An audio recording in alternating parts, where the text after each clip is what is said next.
James Tedesco's played almost as many Origins as Daly Cherry Evans, just 2 behind him. Yeah, man. He's not that far behind him in age, and Cherry Evans took a while to get a gig because he was behind Cronk and Thurston for a while. Well, New South Wales, we're not supposed to pick the same person multiple times and stuff like that. Yeah, it's quite rare. Oh, well, we're recording. We can start there. Yes. What's it called? Smooth transition into recording. Yes. It is one sleep till State of Origin. It's Tuesday currently. Yes. Tuesday afternoon we're recording. The game's on Wednesday night, so we'll do our usual thing of letting you know that, and that's why we're probably not going to say a whole lot about it, because it takes time for this to be published, and by the time it is published it will be even closer to kick off, and this podcast would date very quickly if we went into a lot of detail. The amount we would bag Billy Slater may end up biting us in the arse. So. We'll come out and...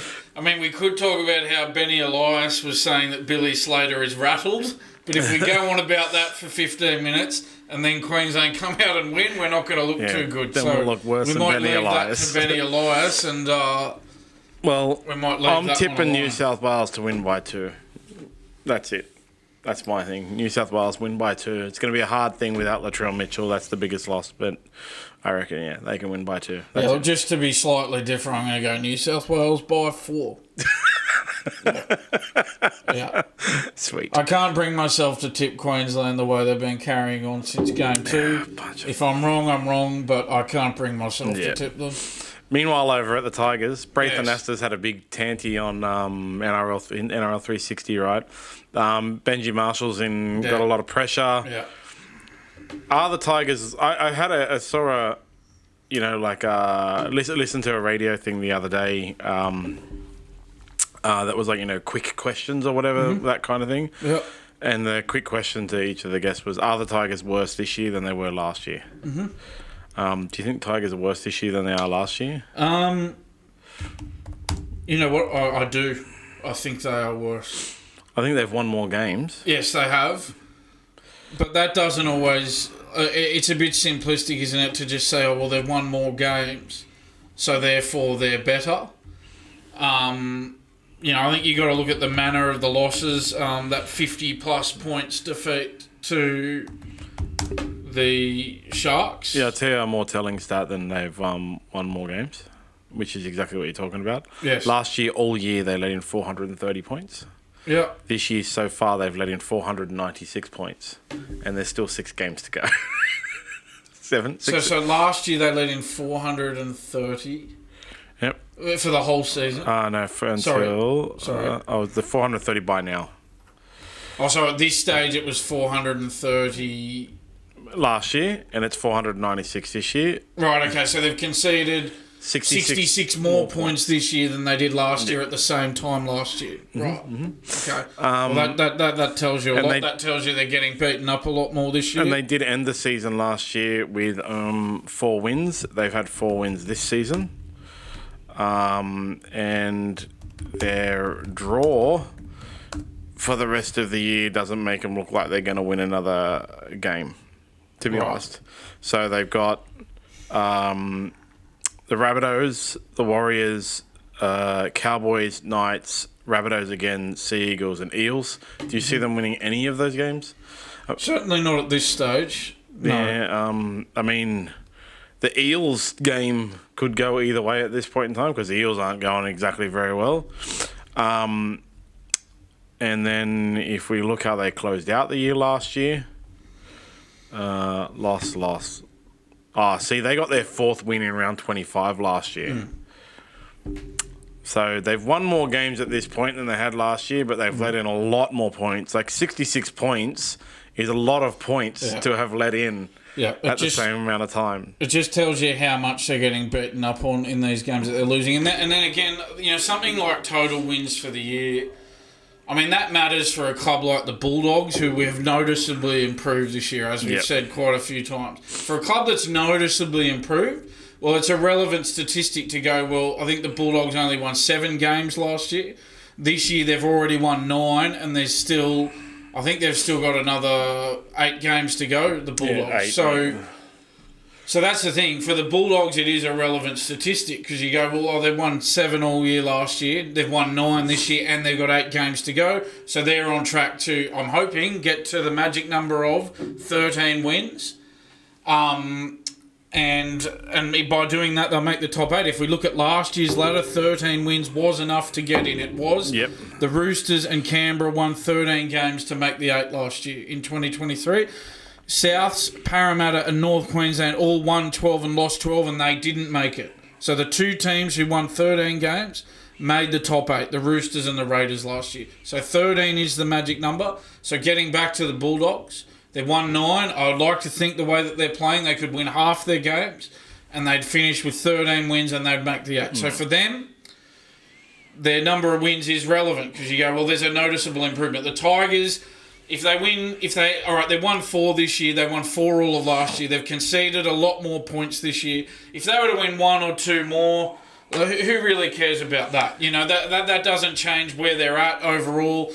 I mean, they've won the last 2 wooden spoons. If they don't win it this year, they'll go very close to winning. Well, the only reason they're not going to win the wooden spoon, and that's the kind of reason they've been off the wooden spoon for the few times this year, is because other teams are so much worse than them. Unexpectedly. You know, nobody expected the Rabbitohs to be just so bad for most of the year until round 11 or whatever the bloody hell. No one expected the Eels to be so bad, sack their coach and let Trent Barrett, who doesn't have the best history of coaching, even though I loved him as a player, take over. You know, the Tigers have scored more points this year. So far, 40 more points. But letting in the 66 more points is just beyond ridiculous. You know, it's are they worse this year? I think the thing is yes, and that's why Benji Marshall is under pressure.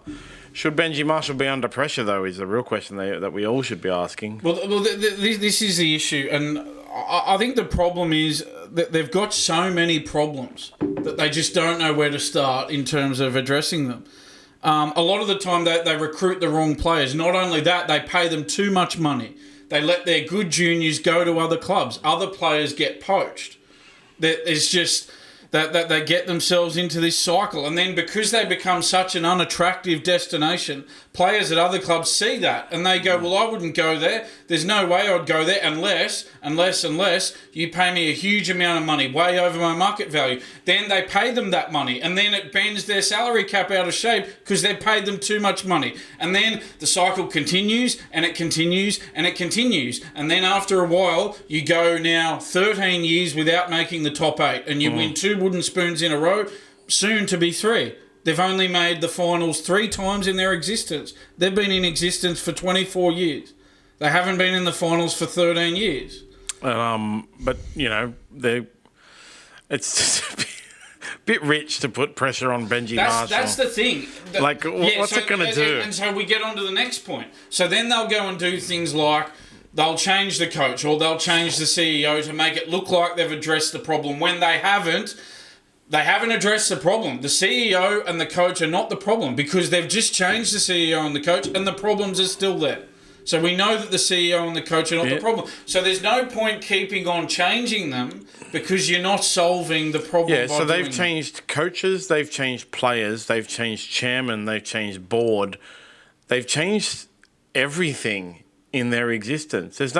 They're currently the, what's it called, ship of Theseus. You know, like, are they even the Tigers anymore? But, well, yeah, because the only thing they haven't changed is the fact that they can't succeed. Yeah. Right? Look, the core of the ship is still there. Yeah. Why they can't succeed, no one knows. They've done 100 reviews. As I said, they've changed coaches since they made the grand final in... They won in 2005. Yeah. Since then, they've changed coaches... It's so many times you can't even count, you know? So since they won the premiership in 2005, they've only had 2 finals appearances in 2010 and 2011. Yeah, and so they've changed coaches so many times. They've had Tim Sheens there twice. They've had Michael Maguire. They've had Mick Potter, who can't coach according to Robbie Farah. They've Ivan Cleary was there. Ivan Cleary. They've had... He left. God knows who else. They've had interim coaches. They've had... Tim Sheens came back for a year and then left halfway through the year, and now they got Benji Marshall, right? Sweet. Yeah. How many chairmen have they had? I wouldn't be able to tell you because they've probably had a different one every year. How many CEOs have they had? I don't remember Blake Solly being the CEO there for that when he wasn't the CEO. Yeah, he was.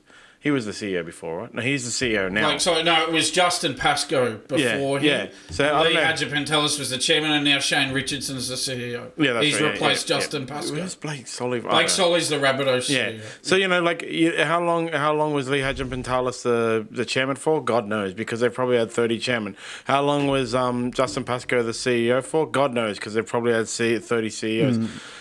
Every player has changed. When was the last time they made the 8? The 2010? 2011. 2011, right? There's no chance that any of those players are still there, surely. 13 years. Two wooden spoons in a row. What else can they change? All right, well, you asked that question, and the way that I see it is, we've talked a lot about their problems. Well, how do they fix it, right? Well, the way I see it is, again, I come back to the Bulldogs example. The Bulldogs are a good example for the Tigers here because they're a club who are in the same position and now they've turned it around. So we look at, well, what did the Bulldogs do? What inspiration can the Tigers take from the Bulldogs? They changed everything. Well, what the Bulldogs did was they went and looked at it and they went, right, well, what don't we have? Well, the Bulldogs didn't have a halfback. They still don't have a halfback. So then they went, well, all right, we can either throw our hands up and go, oh, it's too hard because we can't recruit a halfback. But the Bulldogs went, no, well, we're going to play a different way. We're going to approach it differently. We're going to have a clear plan here, a clear strategy. And they had one. They went, well, right, we're going to play the game a different way. We're going to go and buy multiple players who can play multiple positions. They bought Jamin Salmon. They bought Kurt Mann. They bought Connor Tracy. These types of players who can fill in. They can chip in everywhere. Now they've got so many players who can play so many positions. They've got all those positions covered. They've got so many utility players that the fact that they don't have a halfback, as important as that position is alleviated somewhat. They've gone about it a different way. Under Phil Gould and Cameron Ciraldo, we've got to give those two credit. So that's what the Bulldogs did. The circuit breaker for the Bulldogs was getting Phil Gould to oversee the operation. Phil Gould's come in. He's had a clear plan in the absence of a halfback. He's been there for 3 years now. It's taken a little bit of time, but now they're there. They may not be there yet, but they're a lot closer to where they need to be than they were 12 months ago. Every team that is in this kind of situation needs a linchpin, right? Something to come in that makes major changes. So they talked about it at the Roosters. When the Roosters were, when was it, like 2008 or whatever, they made the final in 2000 and they made the grand final in 2010, then they went back down again 2011. Yeah, they struggled for a while. So what they did... Then what they did was they recruited very quickly. Yeah, so that's what I was going to say. They recruited Sonny Bill, and they recruited all these other guys, but all of the people who were at the club during that period credit Sonny Bill's attitude with what changed the attitude of all the players. Okay, so that was a linchpin. They obviously recruited Trent Robinson, a bunch of other players, but Sonny Bill coming in on his first day, bringing a notebook, sitting at the front of the video session, taking notes, when everyone else would normally at the Roosters go and play around and not pay that much attention, gave everyone a wake up call. And he's a big, scary looking guy. So I'm sure someone said something and he just turned around and looked at them and they shut up and paid attention. At the Bulldogs, it was Phil Gould. It was Phil Gould who came in and he worked through from the juniors. It was, this year they realised they still don't have a halfback. Who has a halfback? We've talked about it at length. They recruited a bunch of utilities, but they also have had, over the course of the past couple of years, they've blooded a few. At the beginning of the year, we were talking about the Bulldogs. Their biggest weakness is going to be their forward pack because their most capped player had only played 80 games or something like that in the forward pack. And he was even their second choice. I can't even remember who it was, right? But, they've been for years going on about how good they've been going in the juniors and dominating everyone in juniors. And we've kept saying, who cares? But now it's come to fruition. The thing with the Tigers is it's been such a long time. The Tigers is longer than the Bulldogs. The Tigers is longer than the Roosters were. Yeah. Their solution is obviously to bring something in to change it, but they've tried everything. They've changed. They brought in Shane Richardson now. And they could be in a situation like the Bulldogs were when Phil Gould came in, and they're going to go terribly and almost make the wooden spoon, or make the wooden spoon. And there's only so much Shane Richardson can do in the year, but then next year it's going to suck a little bit less, hopefully. And then the following year, they're going to be like the Bulldogs and have some new way of playing and whatever. You don't know. But as it is, Jerome Luai can't come in and... That's the thing. Well, again, and see the that's the linchpin? thing. We talk about that. They replaced the coach. They got Benji Marshall there now. They replaced the CEO. They got Shane Richardson now. Well, they've signed Jerome Luai next year. But it's just these one-off purchases that doesn't solve that doesn't really get to the crux of the problem. I mean, Jerome Luai will improve them, but he's going to need a lot of help there. Well, he's not going to be able to do it on his own. The rest of the surroundings, Jerome Luai isn't Sonny Bill. Combined with Trent Robinson, combined with James Maloney, combined with who else did there? Michael Jennings. Sonny Bill was the linchpin that brought the people that were already there to that's how they credit it. So it was Trent Robinson came in as a disciplinarian, everyone had to get on board, but Sonny Bill was the example that everyone set. Now you got Benji Marshall there.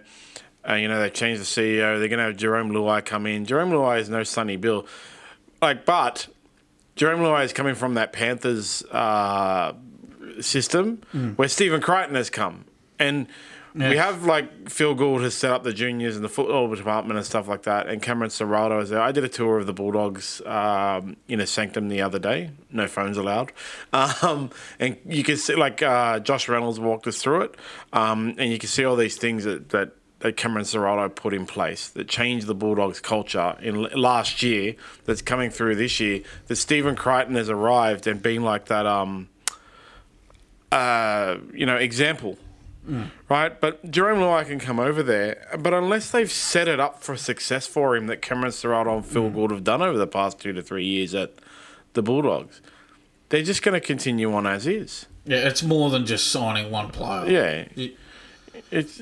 You got to do a lot better than that. And, you can see the Dragons have been kind of the same for all that time, and they've been a struggle to be a Dragons fan, and we see now Shane Flanagan has come in and made a whole bunch of changes, and we can see the project. Yeah. You can see the project. Yeah. But that's the thing. Shane Flanagan is an experienced coach who won a premiership at Cronulla, and not only won a premiership there, he built them from the ground up himself. And all right, Cameron Serrato didn't have that experience going into the Bulldogs, but Phil Gould did. That's the thing. At the Tigers, there's nobody. There's nobody who you can say, or nobody who's hands-on with the football team who you can say that about, who's got that experience or that success, that past success at other clubs, and that's what they need here. Yeah, and unless they have that, they're not going to go anywhere.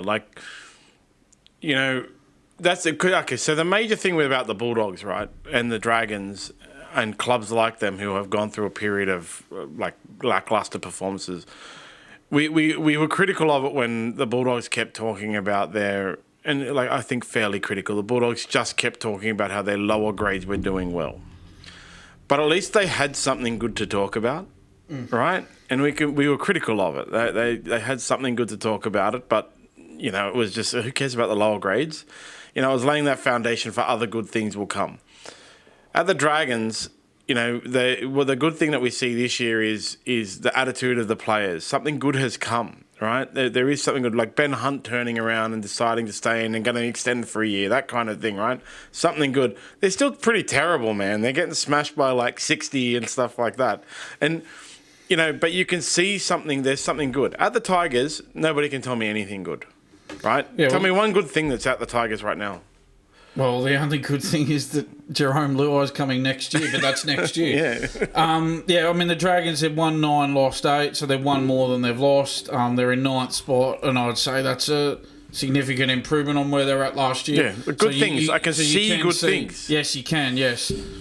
And that's the thing. What does it come back to? It comes back to having a clear plan of how you're going to get out of the hole that you're in. Like the Bulldogs did with those signing those utility players in the absence of a suitable halfback becoming available on the open market. The Tigers, they just don't have that plan in place. They'll go, Benji Marshall, he's the best player who's ever played for our club. Let's hire him as the coach. I think Scott Prince was better, but Okay, well, one of the best players in the history of our club, Benji Marshall. Let's sign him. That's a good idea. But he didn't have a coaching background. He did 1 year of an apprenticeship under Tim Sheens, who was just too old and not up for it anymore. And that's his apprenticeship, 1 year, and then he's thrust into the big time. At the worst place. And there's nothing okay, so you can. light at the end of the tunnel can't be that next year they got some great players coming. There's some other ones as well, like those two brothers or whatever, and whatever. They got some great players coming next year, but great players coming into that system of failure and lack of success is not gonna. Nobody can see it. Tell me that that's gonna make a big difference, right? Because when Sonny Bill went to the Roosters, there was also Trent Robinson went there. And he had that foundation, and Sonny Bill came and helped him implement it. Basically, when Stephen Crichton went to the Bulldogs and set up much higher standard, beginning of the year, you got to remember Bulldogs looked like a wooden spoon team. First two games they were terrible. Stephen Crichton went there, and there was foundations laid by first Phil Gould, Trent Barrett, and then Cameron Serralda. Foundations laid for him to come in and set an example and build them up and show them this is it. Even at the Dragons, after Nathan Brown left and Wayne Bennett set this foundation, he came in and Wendell Saylor set this foundation for 2010 success, right? Since then, we haven't had anything. But now, last year, Shane Flanagan was there for a few years before he went an assistant coach somewhere else and stuff like that. You could, but at the Tigers, there's just no foundation. What is Jerome Luai coming into? And this we saw those reports earlier in the year about Benji Marshall not spending 24/7 as a coach and not giving it all the time it needs. He went on holiday mid-season with his family, and you go a lot of people at the time said, "Oh, well, would Craig Bellamy ever do that mid-season? Would Wayne Bennett ever do that mid-season?" And you go, "Well, no, they wouldn't." But does it even go deeper than that? Does it go to a case of, well, Benji Marshall's players look at that and go, "Oh, the coach is not putting that much time, so I'm not gonna put in that much time either. I'm not gonna go the extra mile." It filters through to the playing group, that 100%. Sort of mentality as well. You wanna ask, would Craig Bellamy and Wayne Bennett and whatever other successful coach, would they ever do that? You know what? They could, if they wanted to, because their teams often sit at the top of the ladder. Would Ivan Cleary ever do that? He could if he wanted to, but he doesn't, because his team's at the top of the ladder. He has success. Benji Marshall's team is not at the top of the ladder and are worse than last year. And we saw these reports. He tore his side to shreds after that 58-6 defeat to Cronulla on the weekend. So he tears his team to shreds, but yet he goes and takes a mid-season holiday, doesn't even put in the time, doesn't put in full days of work. It's a 24/7 job. That's what it is. He openly says he doesn't do that. Goes and takes holidays, knocks off early, and yet he's willing to tear into the players after they get thrashed. Well, maybe he needs to have a bit of a look at himself and look at what example he's setting for his players. Yeah, and then the Tigers can sack him and then bring in another coach. I don't see anything unless they hire Craig Bellamy. That's the thing. As we've said, the coach and the CEO are not the problem because they've had so many and they've had the same problems. Well, that's true, right? They're not the problem. But that having been said, there's more that the coach, we know, they're compounding the coach can be doing. They're compounding the problem, and if you're in this hole, knocking off early and going on mid-season holidays is not the way to get out of it. Well, they need to. They're not being solutions at the moment. None of them. The CEO, the coach, nothing. And all you're getting is this terrible, terrible. Yeah, are they worse than last year? Most definitely. When I listen to that thing, every single person says yes. They've won the same amount of games, and there's still a number of games to go. But as you said, they've conceded more points as they had at the same time last year, and they're getting beaten up worse this year than they were last year. So, on the whole, I think they are worse. They're waiting for Jerome Luai to come and solve everything. He will solve some things, but he won't solve everything. There's deep-seated issues at that club, and until they have a plan to get out of it, you need a. That's the thing. That's the thing. If you don't even have a plan, well, the same thing's just going to keep happening, right? Yeah, everyone mocks the 5-year plan. But you need a plan, right? You do need a plan. All right, it's another thing to execute the plan and put it into practice, but you need a plan to start with. That's your first step. They're not even at step one yet. You can mock the 5-year plan all you want, but the simple fact is the Panthers won 3 in a row and are sitting second. You can mock the 5-year plan, but you need a plan. And right? The Bulldogs, everybody needs a plan. The Bulldogs are in their 3rd year of the 5-year plan, and look at them. Yeah, well, you need I mean, you need a plan. You need the right plan. Yeah. But, without a plan, you can't have the right plan, right? They're just terrible. The Tigers have got the Rabbitohs this week. The Rabbitohs are without Latrell Mitchell because Latrell Mitchell is now injured. And that's the only reason that New South Wales would lose. So this is as good a chance as the Tigers are going to have to beat them without Latrell Mitchell. And the Rabbitohs did break their winning streak last week by losing, obviously. Beaten by the Dolphins in the Wayne Bennett Cup last week. So he obviously coaches the team that he spends full time with better than the team he's part-time coaching. Yeah, don't worry, Dolphins. When the Rabbitohs drop out, he might decide to devote all his time to the club that he's contracted with this year and on over $1 million with. Wouldn't that be lovely if he actually coaches the team that he's on over $1 million a year to coach? Exclusively. Meanwhile, on the other hand, the Broncos have also lost 6 in a row now. Dragons were up 22-6 at half-time and then managed to sneak away with win 30-26. Yeah, that gave you a few nervous moments, but you got there in the end.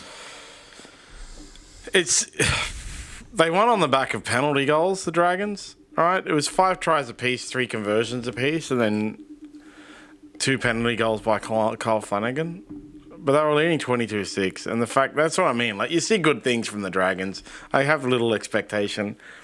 I tipped the Broncos. Only Craig Gower bloody tipped the Dragons. So he's gone ahead. Yeah, I saw that. I was like, yeah, of course he did. He's gone further ahead on he seems to on the SmartB as a SmartB expert. He seems to be a step ahead of all of us, doesn't he? I don't know what he knows that I don't, but yeah, look, and then Kevin Walters. Oh God, stupid thing. Kevin Walters has had a big. Well, he wasn't happy in the press conference. Yeah. Yep, 6 straight defeats now for the Broncos. It's all gone pear-shaped. They're 13th on the ladder now. It's really just their season's just gone on a downward spiral. You know what? There's part of me that's just not that surprised. After that grand final last year, they had it won and then they let it slip away. That can really have a psychological effect on a team. And I think it's had an effect on them this year, absolutely. They're just not the same team. I know they've had some injury problems. I know Reynolds that's been an issue for them. But, on the whole, very disappointing. 6 losses in a row. And I know Origin, obviously, it never helps the Broncos having players pulled out to play State of Origin. But, on the whole, really disappointing. And, you feel like with that many teams going for not many spots in the top 8, you feel like it's just gotten away from them and that they're not going to be playing finals football this year. We all tipped the Broncos higher than they should be. I expected them to do better based on last year's results without paying enough attention to the players they lost. Because they lost some really good players in the off-season that went to other teams that were really pivotal to their success last year, and they didn't replace them. I can't remember who it was, but somebody pointed out... Flegler. There was Tom Flegler. They lost Farnworth. So somebody pointed out earlier in the year they used to have the 1-2 punch followed up with the 3, and now they only have the 1-2 punch. And I think that might have been Corey Parker. Yeah, yep. I think that's what's really happened to them. So yeah, they're sitting at 18 points. I can't see them making the 8 either. I just can't see them. Flegler going to the Dolphins, and Farnworth as well going to the Dolphins. So that's really hurt them. This Adam Reynolds should have beat the Dragons. Honestly, they should have beat the Dragons.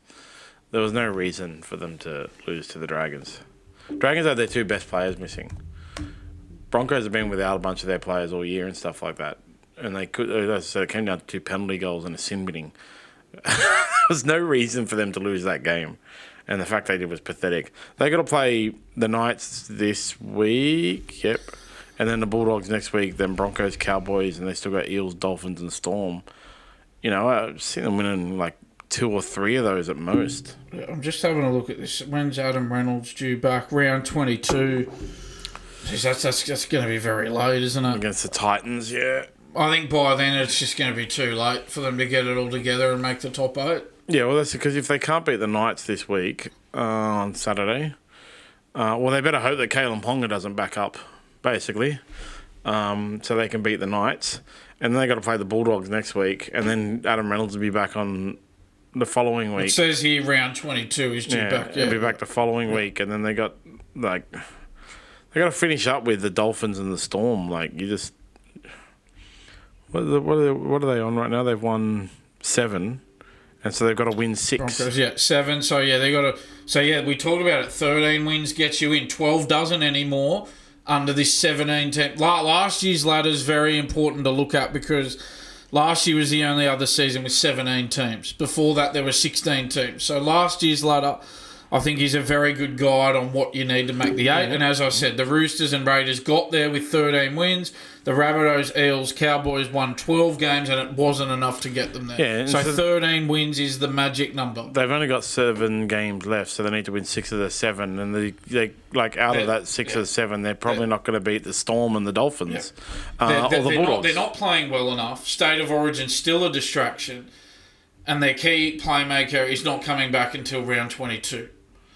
So you put all of that together, and I can't see them making the finals this year. Not with all the other teams who are contending. That's the thing. Look at our 2 teams, the Bulldogs and the Dragons. They've improved this year. They were way off the mark last year, but they've improved this year and they're in contention this year. So the Broncos have to deal with those clubs as well. The clubs who struggled last year but have now come into contention this year. And the Bulldogs and Dragons are going a lot better than the Broncos at the moment. So, and then there's like a lot of coaches going crazy because after that 44-6 domination by Manly, a Manly team missing... Well, Tom Trbojevic scored one of the all-time tries. So this is one of those things. Remember when Kalen Ponga didn't get picked for Origin and took the Knights to the finals? Is Tom Trbojevic about to do the same with the Sea Eagles? Because he had a cracker, and they scored 44 points to the Knights 6. It was hard to watch. It was one of those things where you do the meme and it's like, hi, hello, police, I just witnessed a murder. Yeah, and all that without Daly Cherry Evans and Jake Trbojevic, absent due to State of Origin representation. Tom Trbojevic, 3 try assists, 3 line break assists, 2 tackle breaks. Well, that's the thing. They're Manly's big 3, aren't they? Cherry Evans and the 2 Trbojevic brothers, and they were without 2 of them, but the other one really stepped up to the plate with Tommy Turbo coming to the party there. Look, what caught my eye was, I know the Knights had a shocker, but what I did like in Adam O'Brien's press conference after the game, unlike another coach who we talk about a lot on this podcast, he actually took ownership of the result himself. I've got some quotes here from Adam O'Brien. He says, "It's not all on the players, it's on me too. I trained us a little bit lighter this week, thinking it was a hard game in Canberra last week, and we're not that team just yet. We need to make sure we train steely every week so it transfers into our game. So it's not just the players. I got some stuff wrong too." So I like a coach who takes ownership himself. Unlike Ricky Stewart, who just blames everyone else all the time when the Raiders lose. I really like that from Adam O'Brien, that he was willing to go, no, look, I'm not just going to blame my players. I could have done things differently as well. This is how I'm going to look to improve. I like that. That's showing a lot of maturity, and I thought Adam O'Brien came out of that looking really good. Yeah, he's probably trying to save his job. Probably, but you know what I mean. I thought it was... he's a class act, Adam O'Brien. The Knights were shocking, like so bad. But that probably explains a lot. They didn't train properly because they were terrible. Oh, it was like... Yeah, seriously. It was a train wreck watching that. I turned it off because it was so awful. I can't stand watching just if it's one terrible team, and I was like, this is gross. I've got to turn it off. So they're now 10th. The Knights, they had a good run there in the middle there, but they got to make sure they keep in touch with that top 8 as well. Their completion rate was 78%. It was just terrible. 10 errors. 2 players on report. They were terrible in attack and they were terrible in defence. But that's, some of those other quotes from O'Brien, he says, you got a responsibility as footy coaches and performance staff to monitor the loads. So again, taking ownership himself. He said, so I just felt I'd lighten the week up a little bit, but I just think we started that way, and that's on me, not the players, and I'll fix it this week. Yeah. I really like that. Acknowledging that he's at fault as well, that he's got to take some of the blame, and that he's going to address it himself as well. Oh, yeah. I like that. A lot of maturity shown by Adam O'Brien in that press conference. That's the thing. We give, even though they got thumped, we'll give credit where it's due on this podcast. When Billy Slater's going to carry on like a child in a post-game press conference, just like Ricky Stewart does every week, well, we're going to call it out. But when coaches like Adam O'Brien are going to show some maturity after the game in the post-game press conference, well, we're going to give credit for that too. We're very fair on this podcast. Yeah. Well, they've got the Broncos this week, so I would expect them to win. The Knights and the Broncos. Yeah, well, there you go. That could be the game that gets them back into form, right? Or it could be the game that plays the Broncos into form and they go on a 7-game winning streak. But I don't think the Broncos have the players to do that. Well, the Broncos, they're just not playing well enough at the moment. And again, we don't know what the issue for the Broncos again is. And I think they played the Warriors earlier in the Origin period in New Zealand. They decided not to take their players. It's the Knights this week. I'm not sure if it's home or I think they're away. Away, yep. Well, I think they're getting really this week, and I know the teams haven't been named yet. I don't think for the NRL round they haven't been named. No. So I think the Broncos are going to need their Origin players like your Reece Walshes. They're going to need them to back up this week. They can't afford to rest their Origin players again and drop another game. No, they definitely can't because it's too condensed. Yeah, so they need all hands on deck this week. Their Origin players are going to have to back up. Because they have to win 5 out of the 7.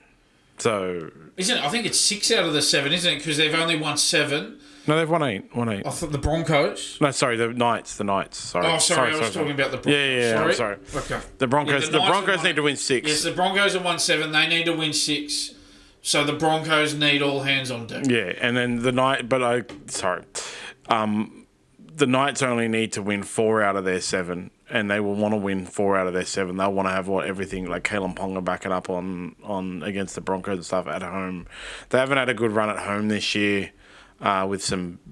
I think Andrew Johns was disgusted after one of the games. So the Knights are out to... Yeah, they're going to be doing everything to keep in touch.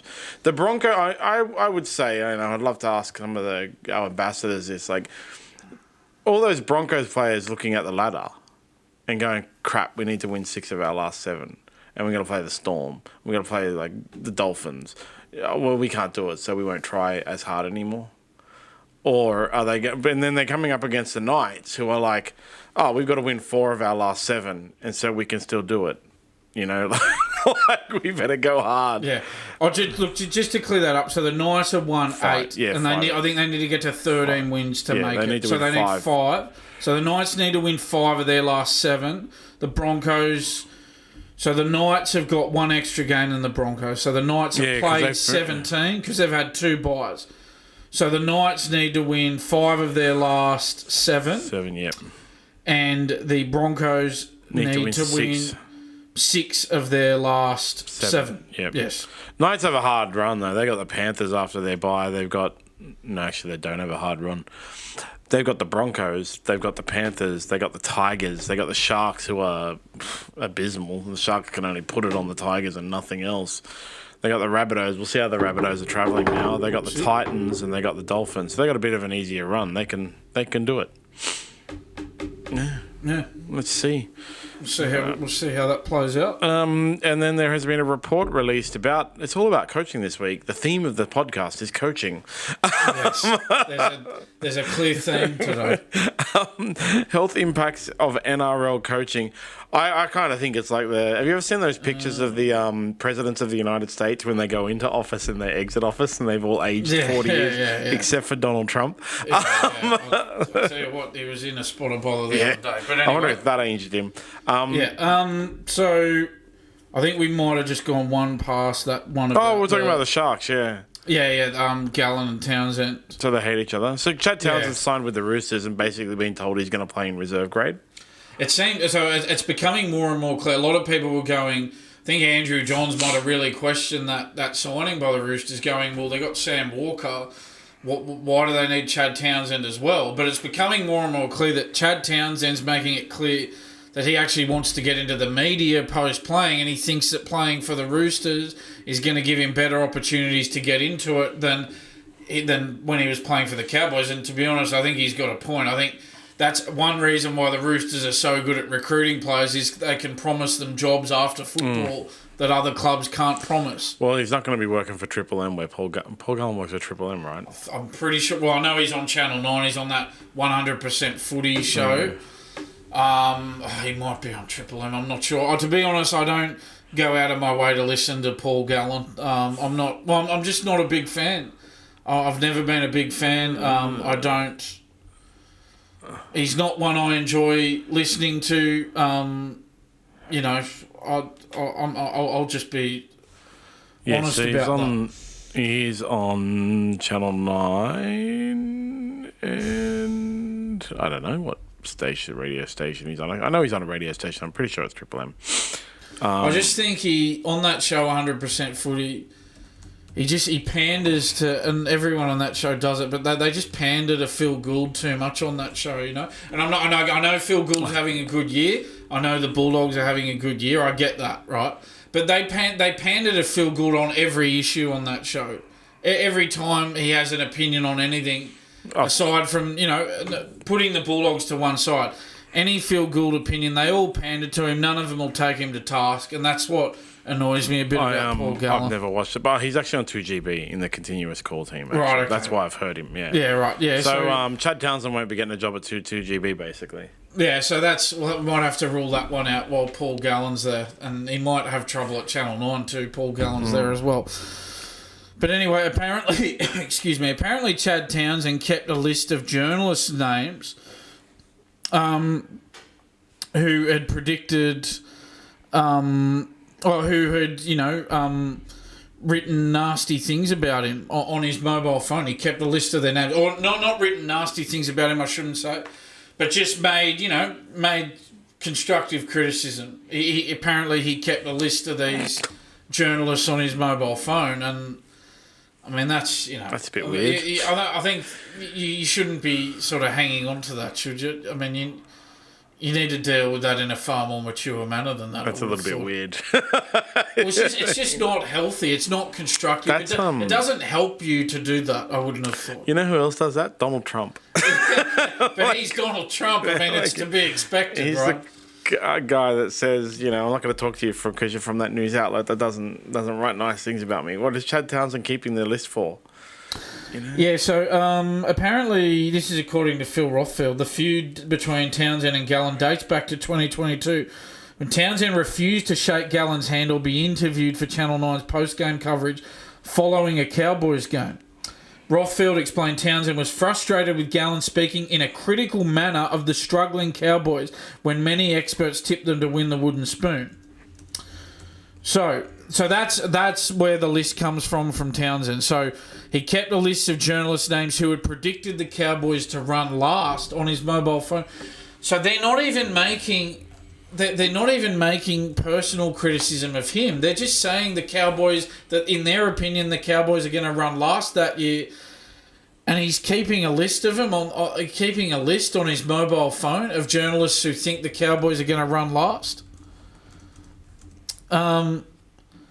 That's just too much. That's just unhealthy thinking. You've really got to be better at putting that sort of stuff to the side. If you're playing in the NRL, you really shouldn't be listening where journalists think you're going to be finishing at the end of the season. Maybe that's some of his motivation. Where did they finish? In 2022, was that the year where they had a better than expected year? So last year they finished 11th. I got it in front of me here. 2023 they finished 11th. 2022 they finished 3rd on the ladder at the end of the regular season, and in the finals they got to the prelim finals. Only just lost to Parramatta 24-20 in the prelims. So it seems like they used it as inspiration to have a better than expected finish that year. Yeah, well, I tipped the Eels to go badly this year. I wonder if I'm on Chad Townsend's list. You might have to watch out. He might have your name in his phone. I actually know Paul Gallen's brother. He's a jiu-jitsu competitor. He's a really cool guy, Peter Gallen. He competes at a bunch of jiu-jitsu events all the time. I see him around all the time. Right. Yeah, so a bunch of weirdos, man. Football players are a bunch of weirdos. But at least, like, it's funny when this stuff comes out because, they're like basically just children. They're human. People put them up on a pedestal. When Townsend signed with the Roosters, all my Roosters mates were like, "What the hell? Why the hell did we sign that guy?" And I was like, "He's going there to play reserve grade." I thought because it's like he's happy to play reserve grade, and he'll just fill in if there's an injury or if there's some unavailability of players in front of him, and he'll set himself up for life after. Because there was rumours that the Bulldogs were planning on signing him. I thought it would be a good signing for the Bulldogs for him to play reserve grade, training with the full-time squad to mentor their young halves, because they want to turn Blake Taff into a half and stuff like that. And the Bulldogs need like a old head type half. They still need a halfback. They are still short of a halfback. And they're trying to construct them or whatever. So having like a Chad Townsend who's won a premiership and stuff like that, has he played rep football? Chad Townsend. I'm just going to look that up for you right now. He's won a premiership. It doesn't jump out at me that he has, but I'll double check that now. Playing any rep football. He only played for City. He played 2 games for City in 2016 and 17. Yeah, so like having that guy in there to mentor those young halves they're trying to manufacture would have been a pretty good signing. Not to play first grade, but to play reserve grade and train with the squad. At the Roosters, it is kind of bizarre. But as you said, though, he is a premiership-winning halfback, and there's very few people. I know our ambassadors, Mitchell Pearce and Craig Gower, have that feather in their cap, and Chad Townsend does as well. There's not many people who can say that they're a premiership-winning halfback in the NRL. Yeah, and so we went through earlier in the year the fact that there's only 4 halfbacks or whatever it is currently playing in the NRL with 1 premiership. So there's not many. And I thought it would have been a good signing for the Bulldogs, but obviously they missed out and he went to the Roosters instead. And him and Paul Gallen hate each other. Yeah. It happens though. Just because you played in a premiership win together doesn't mean you're going to be friends for life. I had this conversation with one of the kids, like young guys I coach recently, who called me his friend, and I was like, "I'm not your friend." And I was like, "Why not?" And I'm like, "Dude, just because you have one thing in common, right, with somebody, doesn't mean they're your friend." And these rugby league players, the one thing they definitely have in common is they play rugby league. That doesn't mean they have anything else in common. So it doesn't make them friends. Just because they win a premiership together doesn't make them friends. It just means that they both played rugby league. And it's, I remember, way back in the day, might have been in about... It was when Willie Mason went to join the Roosters after he'd finished up with he opted to leave the Bulldogs and go and join the Roosters. And as he left, I think it was at the end of 2007... As he left, he wrote a scathing newspaper column about Steve Folkes, his coach at the Bulldogs. And these two won a premiership together in 2004. And only 3 years later, one of them was just giving it to the other one in a newspaper column. So this is a fact of life. Just because these people win premierships together, it doesn't make them friends for life, unfortunately. Onwards to report has been released detailing the health impacts of NRL coaching. And I can go back to my joke. And have you seen the being an NRL coach is kind of like being the American president? Yes. Apparently. Oh, shit. Again, I've accidentally closed my thingy. Hold on. So you can... Thankfully, NRL coaches don't... I guess have to deal with what Donald Trump had to deal with on the weekend, though. That is one difference. But that having been said, the stress levels are very high for NRL coaches. And Anthony Siebold, I think he's wearing a watch that monitors his heart rate. And apparently around, I think it was, he wore it throughout his side's nail-biting Golden Point win over the Cowboys in round 18. His watch warned him of an abnormal heart rate as well as a condition known as tachycardia. Tachycardia, tachycardia. Yeah, I think I got that right. So around 77 minutes into the game, Siebold's heart rate rose to 109 beats per minute. Extraordinary considering he was sitting and not under any physical strain. More extraordinarily, his heart rate was at 108 beats per minute at around midday the same day when he was lifting weights and involved in a tough cardio session, which included running on the treadmill. So there you go. That's interesting, isn't it? Yeah, I used to wear a Whoop band for jiu-jitsu. Which is like the reason I use a Whoop band is because you can wear it while you do jiu-jitsu. You wrap it around your arm. And it really, like, we had a whole group, and now, like, a bunch of the other people I know have another group where they just constantly talk about their damn Whoop band results. But at the time, we had, like, a group, and one of our friends, the guys in the group, was, like, constantly, always, his Whoop band was telling him his heart rate was super fast. And we were constantly encouraging him to go get go get checked, because if your heart beats fast, it creates weaknesses that can cause heart attacks and stuff like that. You know, something like that. I constantly get the notification from my watch that my heart rate is too low and I should get it checked. But that was one of the things about the Whoop band. They always made fun of me because when we would compare stats, my heart rate would very rarely go up when we were doing jiu-jitsu. And I was just, it's like, because I just don't care. So even though they're strenuous exercises, I just don't care. And I always say, I'm in control of my heart. But now I have been told, like, yeah, your resting heart rate is too low and you need to actually, like, take some medication and stuff like that. So abnormal heart rates is very bad. And I can imagine, like, watching is nail biting. I always say when I'm coaching, like, I don't get nervous when I do competitions. I just treat it as like another sparring session. But I get super nervous when I'm coaching, like really, really bad. Like they talk about like your palms get sweaty and you need to pee a lot and stuff like that. I do that when I'm not even competing. If I have people coaching, I should start paying attention to that. Especially when people, what was that, are in dangerous positions. But that's interesting, isn't it? Higher. For Anthony Siebold, higher heart rate just sitting there watching the game than when he was doing strenuous exercise earlier in the day. Can't be. It's not healthy, man. They should all wear that. They have their bloody GPS things that all the players wear. They should chuck them on the coaches all the time as well. Yeah, I think they should because, and that's the thing. The players are obviously the age they are. I mean, they're not 20 a footballer aged 18 to early 30s or whatever. They're not at risk of having serious health problems. But coaches who are in their, 50s, 60s, 70s in some cases, well, you're starting to get to a point where you need to be concerned about having a very high heart rate during games. They should fully monitor that. Yeah. That's interesting. And then finally, I saw the other day a discussion on Reddit about looks like they're going to announce the next Immortal soon. Who do you think it should be? Mm-hmm. And Cameron Smith's come out and said he shouldn't be the next Immortal. Mm-hmm. It's kind of a weird statement to make, man. Yeah, I think he's. To be fair, I think he's probably just being humble. I mean, someone said to him, what's he going to say? If he says, oh, yeah, I should be, well, then everyone will say, oh, you're a big head. So I can't really blame him for saying that.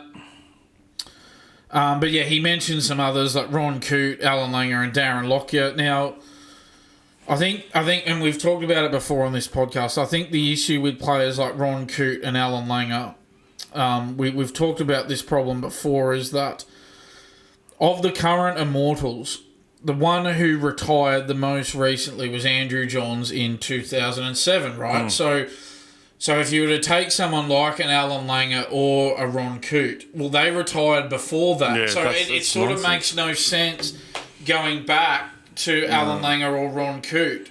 It doesn't make any sense. And this is the issue. So we sort of go, well, shouldn't it just be players who retired after 2007 then? Because the last one inducted was did retire in 2007 in Andrew Johns. And if it's Darren Lockyer, then he then sets that standard. And so he retired in 2011, so he would then set that standard. Now, I mean, we've talked about it before, this concept of the Immortals.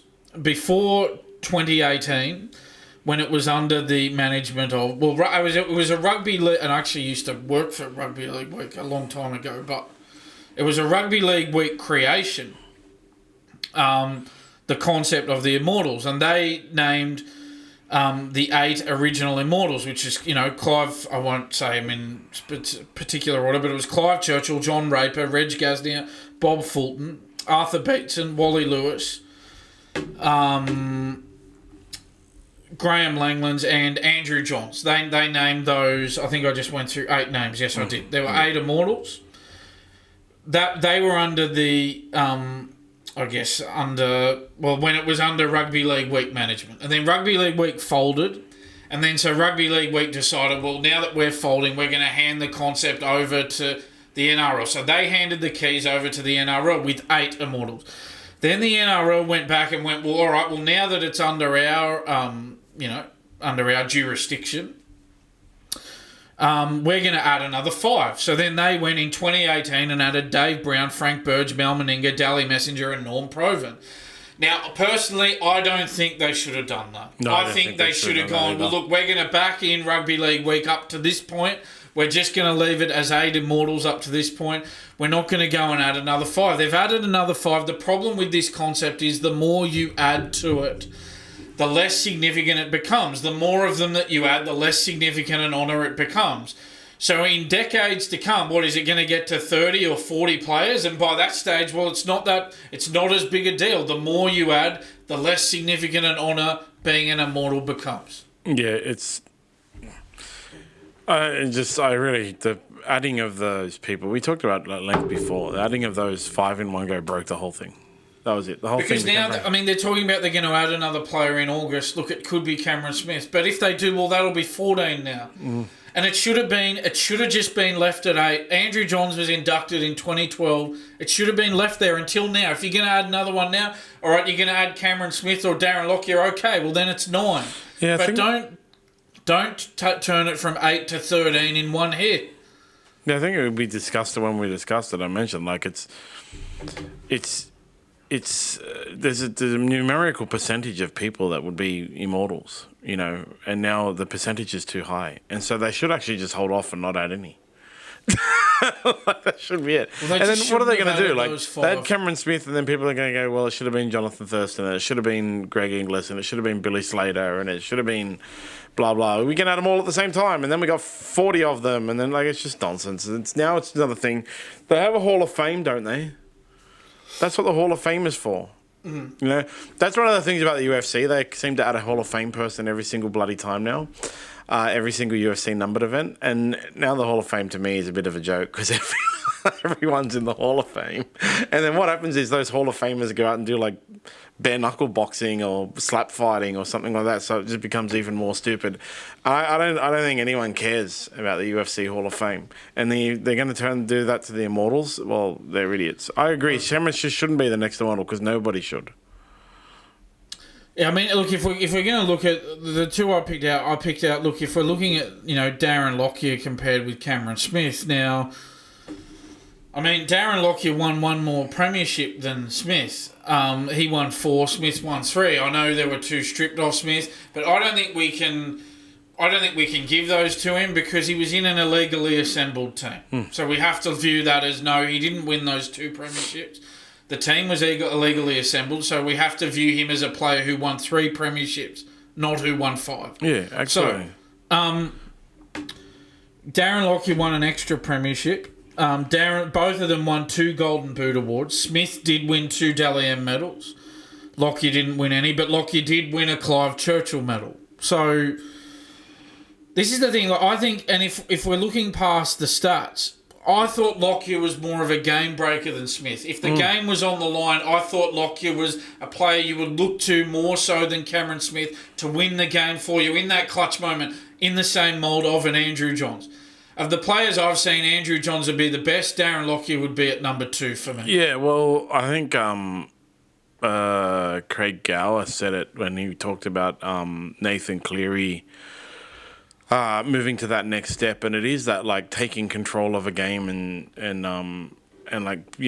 changing the shape of the game by yourself, and that's something that Darren Lockyer did. Cameron Smith was one of the greatest players of all time, but he never controlled a game in a way where you went, wow, like, oh my God, look at what Cameron Smith just did to turn the whole game on its head. Yeah, I remember there was a test series in England a number of years ago, towards the very start of this century, and Lockyer, all 3 games in the test series were on a knife's edge, and Lockyer won all of them for Australia on his own towards the end of the game. Now, would Cameron Smith do the same thing? No. I don't believe that he would. So pass the ball to someone who would. That's the thing. And Cameron Smith's got the record for the most NRL games ever. He played 430 games. But we're not just going to make him an immortal because he's played more games than everyone else, are we? And I know that's not the only reason. I know he's got his achievements are far greater than just playing the most games. But I'm just saying, if we're comparing him to Darren Lockyer, if I had to say who would I have between of the two, I would have Darren Lockyer over Cameron Smith for sure. And that's the thing. You might say, well, you need someone in this that out of that group of Queensland players who won 11 out of 12 State of Origin series between 2006 and 2017. And yes, Cameron Smith did do that, but Darren Lockyer was part of that as well. He wasn't part of all of it, but he was part of the first half of it. He was there until 2011. Yeah, exactly. So, but I just think there shouldn't be any. Like, they've really broken it by adding the 5. They really. Well, I think that is it fair to say that the NRL deciding to go from 8 to 13 in one go in 2018 has killed the concept of the Immortals. I think so. Yeah. I think it's fair to say it. Yeah. I wouldn't mind right now, there being 9. And then adding someone like Darren Lockyer. It should have just been added slowly. Then add another one in another 10 or 20 years. And then very slowly. Like, not add 5 in one go. It just made it silly. That's it for Rugby League. Origin is tomorrow. We'll discuss it next week when New South Wales win by either 2 or 4. Yes. In other news, Wimbledon finished. Novak Djokovic now has won no majors this year. Yes. And boy, did he get smashed. Yes, I don't know if you watched it, but I just watched the highlights. I did stay up and watch the whole thing. You didn't have to stay very long. No, I didn't. That's why I stayed up. If it had gone, Alcaraz won in straight sets. If it had gone to a 4th set, I was going to bed, but he won it in 3, so I was able to stay up and watch the whole match. And he just absolutely destroyed him. I've never seen Novak Djokovic be destroyed like that on the tennis court in the way that Carlos Alcaraz destroyed him in that Wimbledon. Carlos Alcaraz is now... I read a thing that was... He's won 4 majors. Yeah, and he's the youngest person to win the 2 years. Talking about the French Open and then Wimbledon in the same year? Yeah, something like that. Like, Yeah, Novak Djokovic can't get that record. Yeah, well, it's such a hard thing to do because obviously the French Open being on clay, Wimbledon being on grass, to be able to make that transition to the other surface so quickly. A lot of players, the vast majority of players, let's take Roger Federer and Rafael Nadal for example. Roger Federer obviously very strong on grass, Rafael Nadal very strong on the clay, of course. That's the thing. To go from winning the clay court major and then the grass court major, it's so hard to do. Yeah. And Alcaraz has come out and done that this year. A full credit to him. As I said, he just made Novak Djokovic. I can't believe I'm saying this about Novak Djokovic, but he made Novak Djokovic look slow. He was just quicker. He had quicker hands. He was all over him from the start of the match. Won the first 2 sets 6-2, 6-2. We did have a moment where we went, right, because Alcaraz was up 5-4 in the third and 40 love. Somehow Djokovic came back and broke and levelled at 5-all. And I'll tell you what, if you don't think I was sitting there going, this guy could come back from this position, having done it, well, remember against Roger Federer in 2019, Federer led 40-15 and had 2 championship points, was serving for it at 8-7 and 40-15 in the 5th. Federer somehow lost the match from that position, and I know that was in the 5th set, but I'll tell you what, at 5-all, when he came back from 40 love, I was thinking, this bloke can come back from here, don't you worry about that. Novak Djokovic is the one guy that can do it. We talked about it before. He's the guy that can just like, from nowhere. I've decided to win now. Yes, and at 5-all, I was thinking, Alcaraz wouldn't want to let this set slip away. If Djokovic had won that 3rd set, I would have thought from there he would have gone on to win the match because that, I don't care who you are, if you're up 4-5, if you're 5-4, 40 love and you've got 3 championship points and the other player comes back and breaks to level at 5-all, that gets in your head the rest of the match. Yeah. And I thought Djokovic would have come back and won if he'd won the third set. Thankfully for Alcaraz, Djokovic didn't do that, and he managed to clinch it in a tiebreaker in the third. It's ridiculous. So that's 21, won 4 majors. Yes. He's got another 15 years, 16 years in him. Yes. If there's anyone who's currently in tennis, you'd have to think that Alcaraz is the guy who's going to break Djokovic's record. He's already at 4. How long have you been playing for? Alcaraz? Yeah, 3 years, yeah. Let's have a look at That was the other thing I read. Played in a main draw of a major. We'll have a look at that.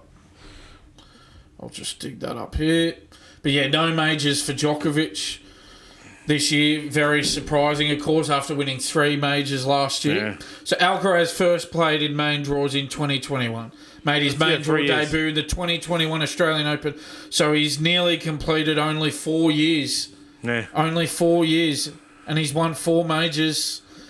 And he's got like another 16 years and in that's him. the thing, he's winning them on different surfaces. He's won the French Open, he's won 2 Wimbledons, and he's won the US Open. So he's winning his majors on all different surfaces. You know what's going to kill Djokovic is Alcaraz gets the calendar year.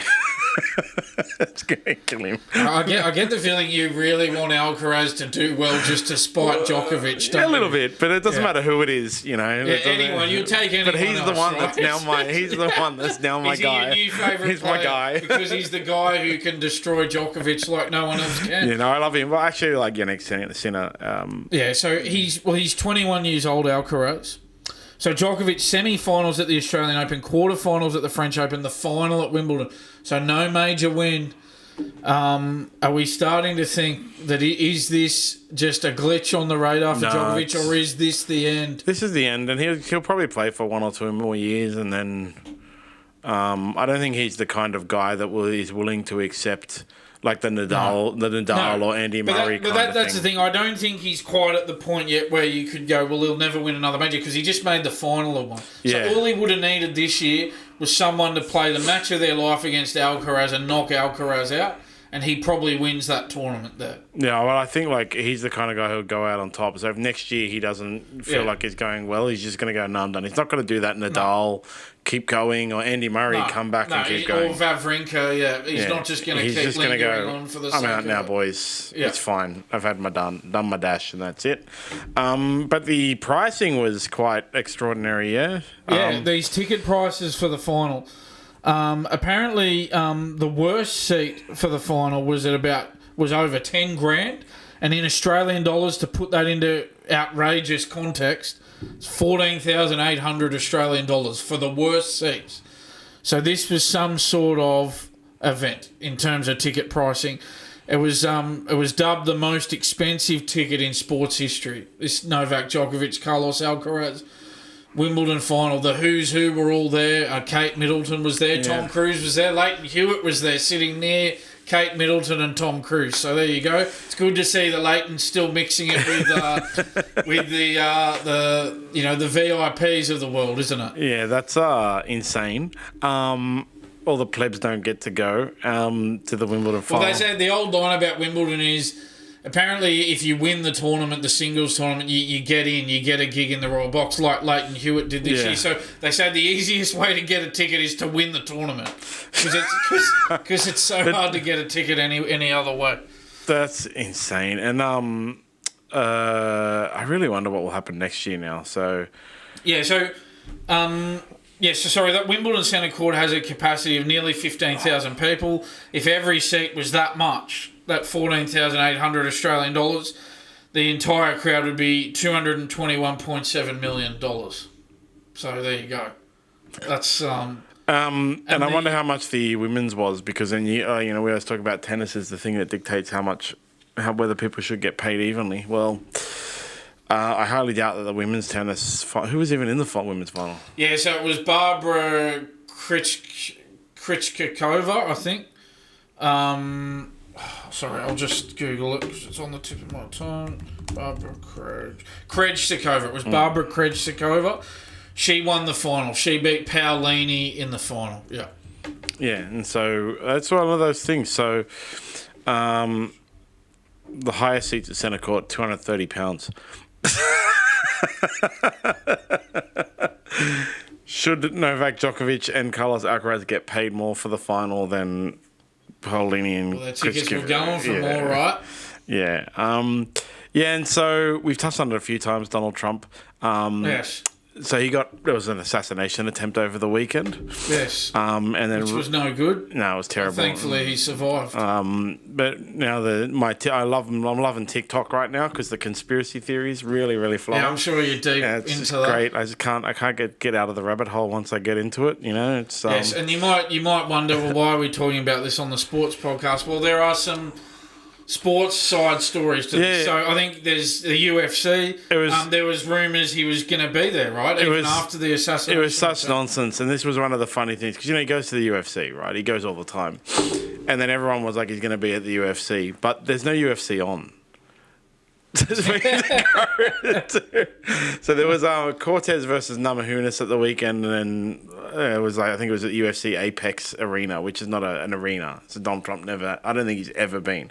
The best they've ever got at the Apex, which is like the UFC owned arena, is Mark Zuckerberg once bought it out to watch it with him and his friends. So he just watched it on his own. Yeah, with him and his wife and two friends.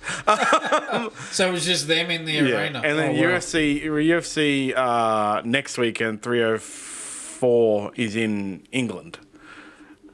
So Donald Trump's not going there. Yeah, so I don't think Trump will be there. And then the next few after that are not numbered events, which he never goes to, as I said, and they're all in the Apex. And then the next one after that is in Australia.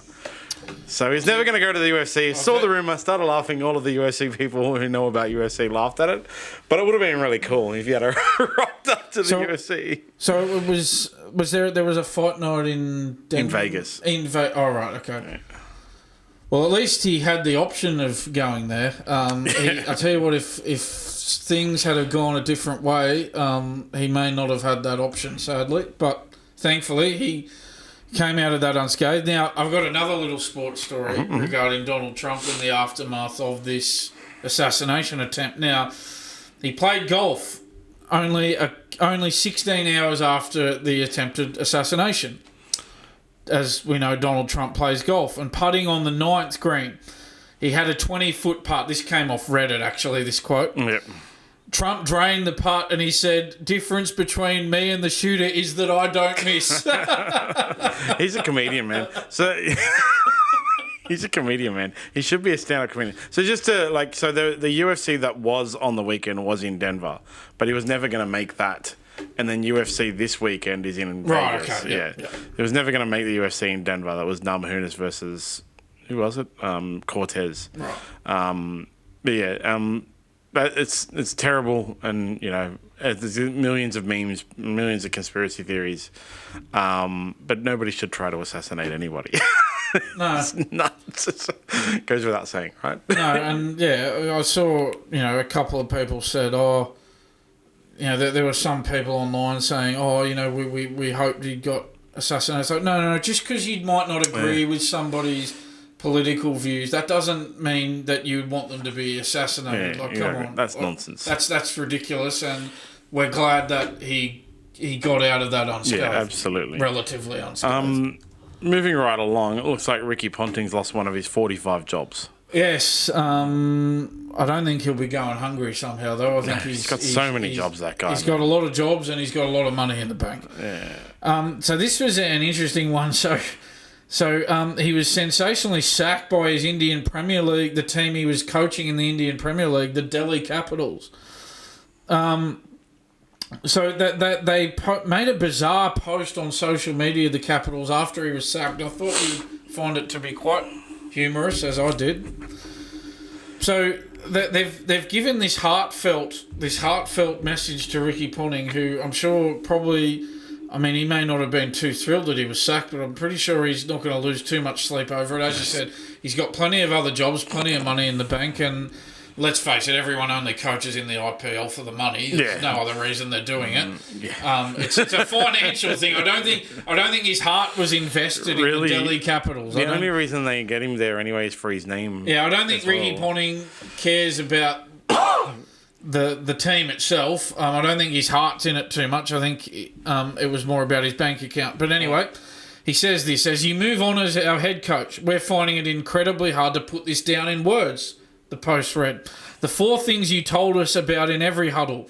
Care, commitment, attitude and effort. They sum up our 7 summers together. 7 summers of you being hands-on, but also hands-off, so that we could become better. As athletes, yes, but more importantly as human beings. 7 summers of you reaching every training session first and leaving last. 7 summers of you sprinting out of the dugout during strategic timeouts and biting your nails off until there were none left. 7 summers of your dressing room speeches, the speeches.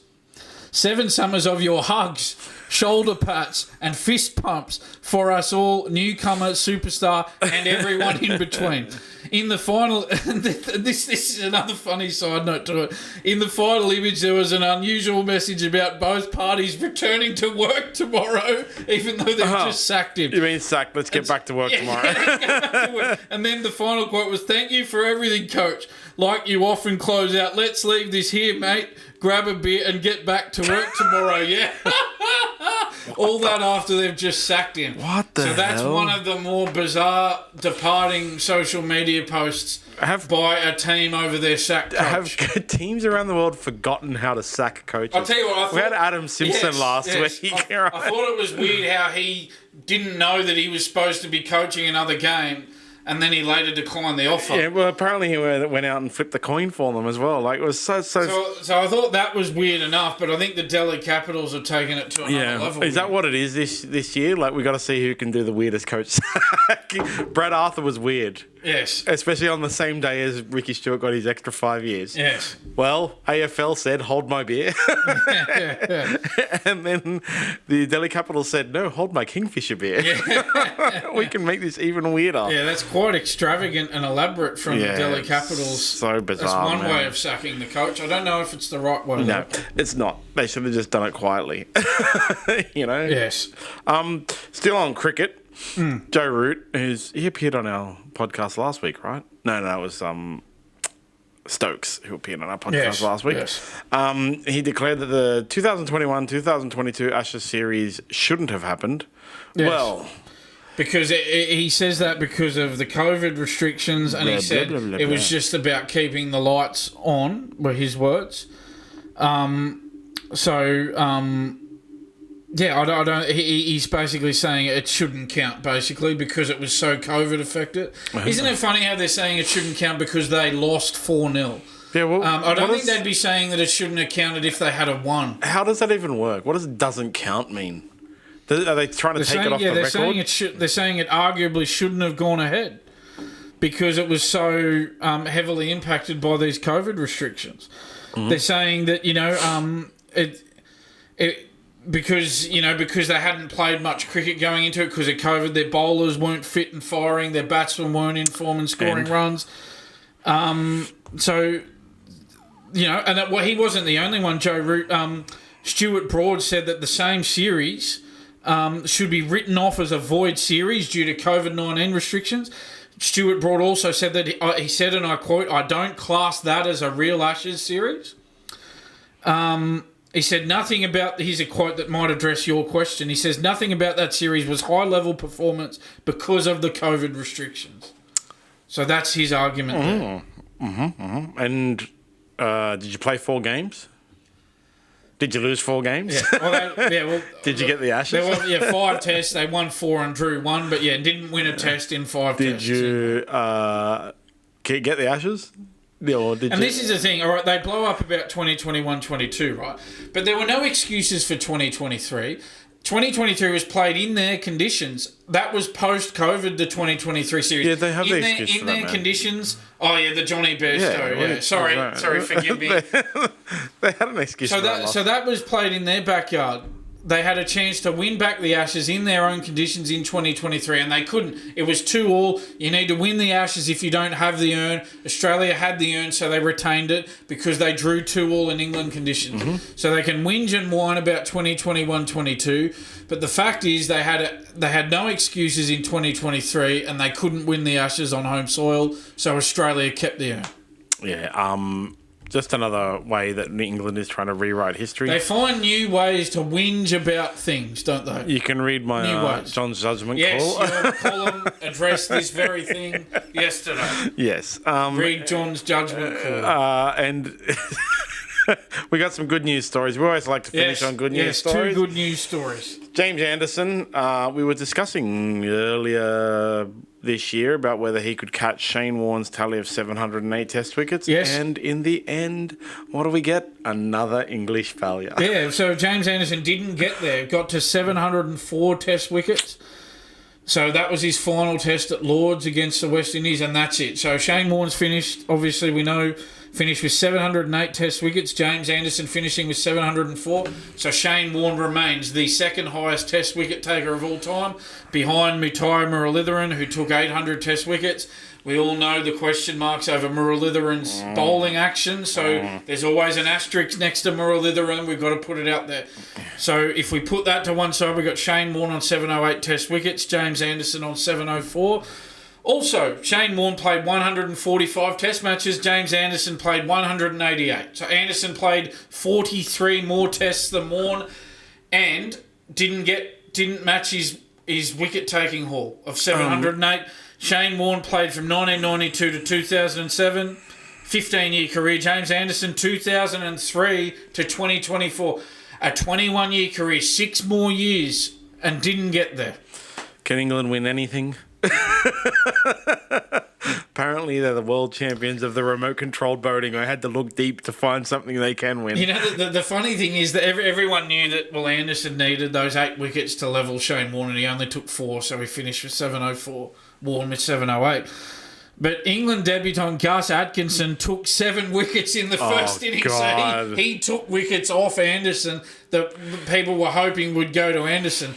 So I'll tell you what, Gus Atkinson, he might be my favourite US cricketer, I reckon. Well, they reckon James Anderson hasn't ruled out coming back for the Ashes series next year. Ninja, please.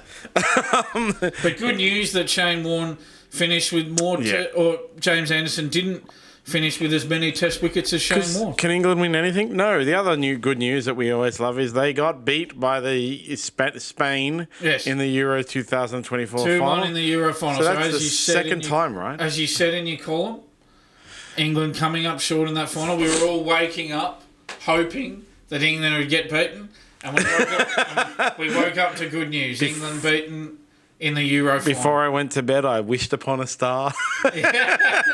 That came true. That's it for our good news for the week. England can't win the Euros. There's some great video footage of one of those royal children having a big tantrum about it as well. So that's fantastic. That just sort of puts the icing on the cake, doesn't it? Yes, exactly. On to social media blower-uppers. Solomon Grundy 2020. I think we had to get this one in here. The only thing worse than a bad loser is a bad winner. Queenslanders are both of these. Okay. Yeah, it's good that we've buried this at the back of the show so that if the result doesn't go our way tomorrow night... Don't worry, Queensland will still be bad winners tomorrow, even if they win. And then Vic wrote an essay. Bro, it was like 1,000 words long. Should get you on as a guest writer for our news and do Vic's column. So we just picked out a few choice things because he basically addressed everything from the last podcast where we discussed Paul Kent. Yes. And so we picked out some of the quotes from him about Paul Kent. He said, I'll say up front, I'm a Kenty fan. It's sad how things have turned out for him, and many people would tune into NRL 360 because of him. But News Corp and Fox were left with no option but to sack him, and you can't argue with that. Probably Kenny didn't think he had a drinking or mental health issue unless you can recognise that yourself. You ain't going to be asking for help, and if it was affecting his work, wouldn't you think either News Corp or Fox would have stepped in to help one of the senior journalists? As we mentioned, footballers are given all the help they need when things aren't right. I know in my workplace there's help providing either... There is help providing either you can admit you need help or your work colleagues notify management saying they're concerned about your welfare. Sorry for going on. But also Ben Stokes. Now there's someone who needs help. That's a good way to finish. Great sign off. That's a good way to sign off. Yeah, look. Thanks, Vic. We know Kenty's in... Like, a lot of people are saying the whole drinking and mental ill health thing is to try and get off charges, which is one of the things people do, actually. Like we discussed it, a lawyer will tell you, go to rehab, bro. You know, it'll be good to the judge. But I get that, but it's just the thing is that he spent his whole time in his career giving it to people in the same situations. That's That's sort of the issue here, isn't it? You know, I hate hypocrisy more than anything. Like, I hate it more than anything. And I think Paul Kent is basically uber hypocrite. That's the thing. And there's that, and there's also the idea that... And look, if he's having problems... look, the bloke's just lost his job, okay? Probably deserved to lose it. But look, if he's having problems, we hope that he gets the help he needs, of course. And anybody who's having problems should do the same thing, of course. But also, like, the other thing is, it's just you talked about, it's the hypocrisy more than anything. It's that, and it's also the fact that things are only a problem after something happens as well. It's like, we didn't hear about this before that he got thrown on a tree, and he got in that scrap. That's what I mean. We only ever hear about these things after an incident. I take the cynical view that it's like, I have friends in my personal life who have had problems with alcohol or whatever, and then when they've been charged with something, the lawyer said, get you into rehab, bro. Judge will really love that. And then once the court case is finished, they're back on the piss. So I don't know if Paul Kent actually has mental problems and stuff like that, but the fact that it comes afterwards, leading up to his court case and all that kind of thing, it always makes that cynic in me come out. And, he'll be back in a couple of years, I guarantee it. They all come back. I knew as I said last time, I thought he'd get fired as soon as he got charged. He got charged. Did his court case finish? Yeah, look, I think from memory, you might want to look this up for me, but from memory, they didn't record a conviction against him. From memory, the court case is over and they didn't record a conviction against him. But maybe we should. They were asking to delay it. Sentenced to a good behaviour bond after he pleaded guilty to his role in a Roll Street brawl. Does it say no conviction was recorded against him? I thought I read that somewhere. Did I read that somewhere? Yes. Miss Price did not record a conviction against Kent and sentenced him to a 2-year good behaviour bond. Yeah, that's a line from a report in the Australian. Yeah, that's right. And then it was all about how it actually came out that the reason he got into the brawl was because the guy was taunting him about how he'd recently been accused of domestic violence charges. That Miss Price, that was Magistrate Jennifer Price. So that's it for the week. Thanks for the comments, guys. Keep them coming. Don't forget to sign up to SmartB app. Get your notifications for all the sports that you are interested in. Jump onto our social media. Congratulations, Matthew Clark, for winning the trivia this week. He got 2 tickets to Port Adelaide versus Sydney Swans on the 3rd of August. Yeah, nice. Enjoy. Nice. Please one. take a photo of us and photo of yourself and tag us if you do. And the sports, the racing update's on a bit of a hold at the moment, but we'll come back soon when the guys are available again. Follow at SmartB app on all social, blah, blah, blah, blah, blah. Have a good week. No, what day is it? Tuesday. We're back to no school holidays next week, thank God. So I'll see you Monday, and we will know the State of Origin series result. Fingers crossed it's Blues 2 win. or 4. 2 or 4. Yeah. And by producer, no one.